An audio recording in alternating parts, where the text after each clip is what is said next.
xonali, ikkinchi etajda joylashgan Novostroyka uyimizga kelganmiz. Kola magazinning ko'chasida joylashgan. Ko'rib turibsizlar, remontlari juda ham chiroyli chiqqan. Aboylar qilingan ekan. Bu yoqda to'g'rida esa o'zini mebellari ham bor ekan.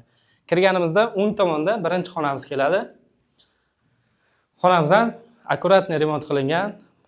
Aboylari mo'ysha aboy qo'yilgan. Bu yoqdan chiqqanimizda o'zini hojatxonasi bor. Hojatxona sanuzellari ham alohida ekan. Razdelniy ekan. Santexnika ishlari bitgan.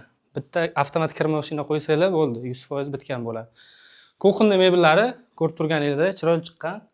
Bu yoqda o'zini do'konning katyorlari ham bor ekan, hammasi ishlaydi.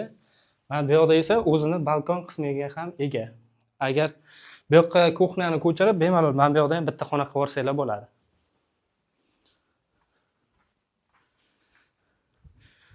To'g'rida esa ikkinchi xonamiz joylashgan. Ikkinchi xonamiz ham kattagina.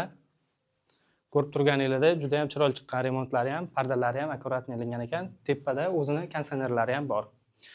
Uyda ko'rib turgan barcha mebel texnika jihozlari, gilam pardalari hammasi shu uyda o'zida qoladi. Uyimizning umumiy metr kvadrati 75 metr kvadrat bo'ladi.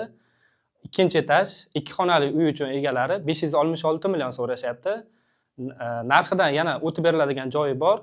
Eng asosiy tomoni ikkilamchi kreditga ham beriladi.